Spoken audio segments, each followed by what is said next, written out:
Buenos días a todos. Hoy es miércoles, día 27 de octubre. Estamos en la semana 30 del tiempo ordinario.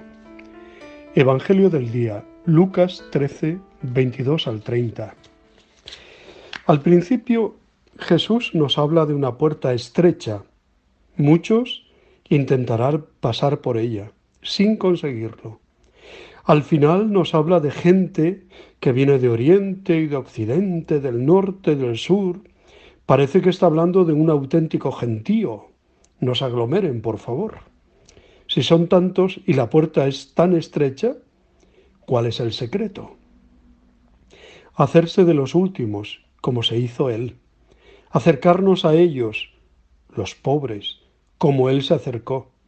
Entonces seremos conocidos, amados por Él. Y Él nos sentará a su mesa y escucharemos su enseñanza, y beberemos y comeremos con Él, la Eucaristía. Y nosotros también le reconoceremos, de haberle encontrado, tratado y servido con quienes son sus amigos predilectos, ¿no?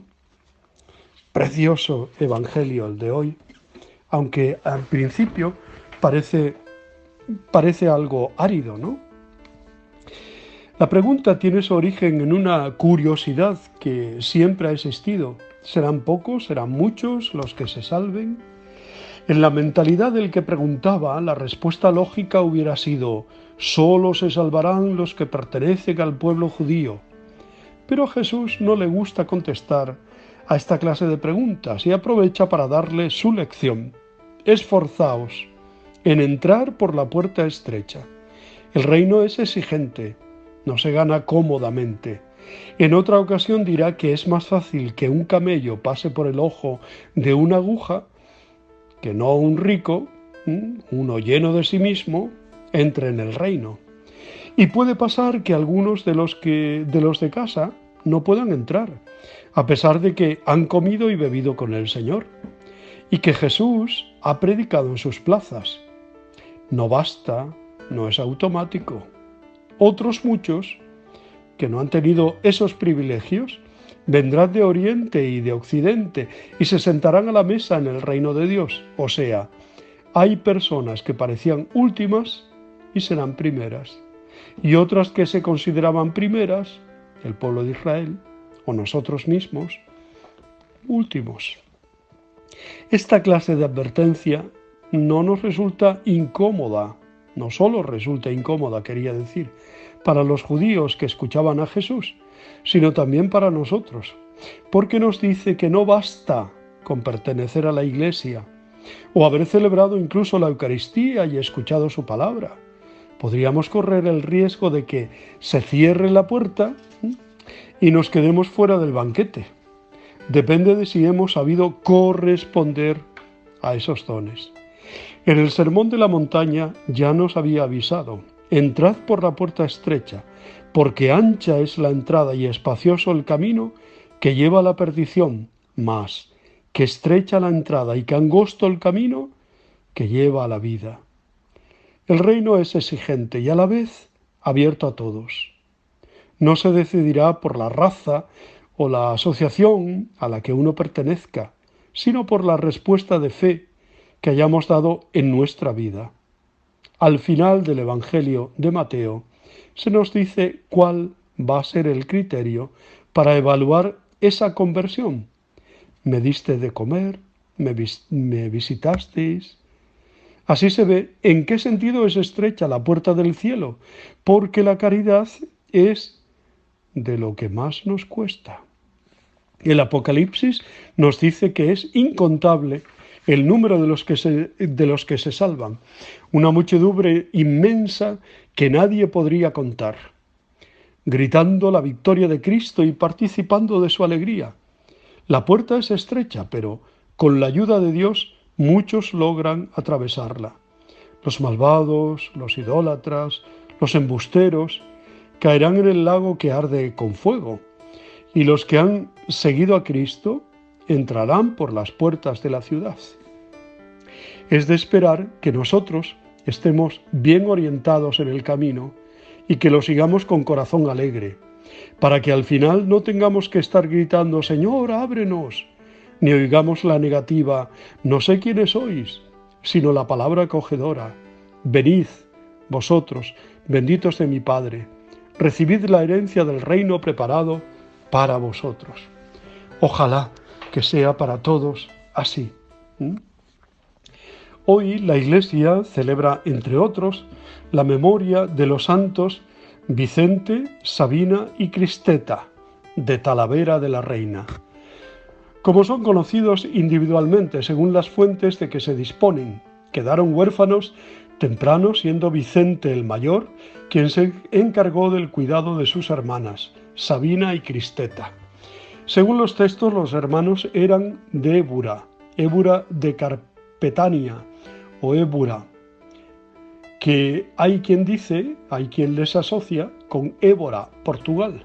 Según la tradición, fue Publio Daciano, prefecto romano de Hispania y gobernador de la Bética, a quien se relaciona con la aplicación en Hispania del decreto de Diocleciano, y la tradición le achaca directamente el martirio infligido a los 3 hermanos de Talavera. Publio Daciano llegó a Talavera de la Reina tras pasar por Barcelona, Zaragoza y Toledo, aplicando el decreto de persecución contra los cristianos. Allí Vicente fue denunciado como cristiano y presentado ante el prefecto. Confesó que era cristiano y fue requerido para que abjurara de su fe e hiciera sacrificios a los dioses del imperio. Dice el acta del martirio de los santos que Vicente contestó: «Carecería de sólido entendimiento si, menospreciando al Dios verdadero, que creó el cielo y formó la tierra, penetró los abismos y ciñó los mares, diese culto a los falsos dioses de leña y piedra». Enviado al templo de Júpiter para que ofreciese el pertinente sacrificio, dice la leyenda que al pisar el templo, la piedra se ablandó como cera bajo sus pies, dejando marcadas en el suelo las huellas de sus plantas y del báculo en que se apoyaba.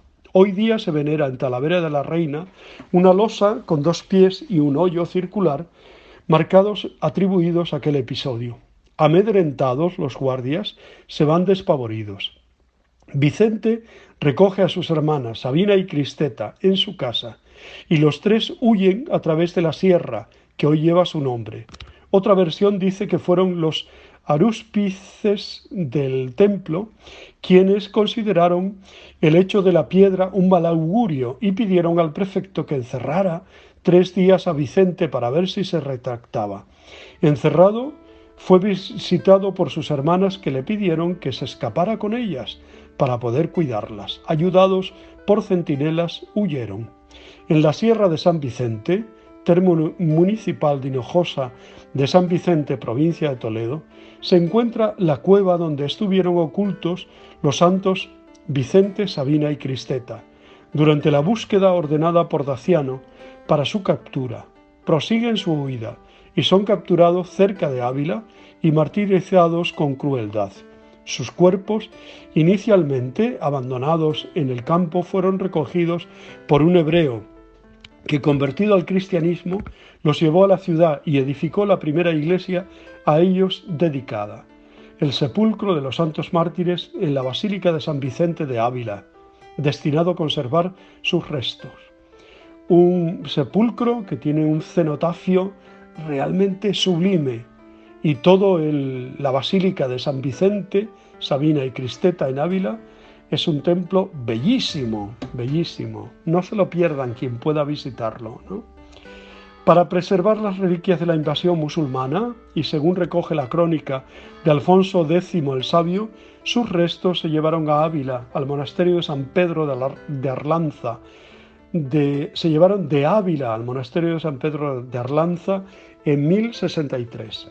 Posteriormente, tras la desamortización y abandono del monasterio, se trasladaron a la iglesia de San Cosme y San Damián de Covarrubias y luego a la capilla de los mártires de la catedral burgalesa, donde permanecieron hasta que se autorizó el traslado de una parte a Ávila en el 2002. En 1638 la Villa de Talavera pidió al monasterio burgalés de San Pedro de Arlanza que se le concediese alguna parte de tan venerados recuerdos, a lo cual accedió aquella comunidad, según se detalla en un pergamino guardado en la misma arquita en que las dichas reliquias se custodian en la colegial de Talavera. La única fuente histórica sobre estos tres hermanos mártires es el himno Huc vos graffitice, ples via convocat, anterior al siglo IX, se cree es de época visigótica, cuyo asunto trata hechos anteriores a la invasión musulmana de la península ibérica. Se cantaba en Ávila que custodiaban las reliquias de los tres santos, elogiando el martirio, pero no mencionaban sus hechos. A partir de estos textos se elabora la leyenda que se relata en su hagiografía. La Basílica de San Vicente de Ávila es un templo románico ubicado en la ciudad, el de mayor tamaño e importancia de la ciudad después de la catedral y una de las obras más destacadas de este estilo románico arquitectónico de todo el país. Bueno, pues os deseo muy buen día, os abrazo y os bendigo en el nombre del Padre, del Hijo y del Espíritu Santo. Os quiero.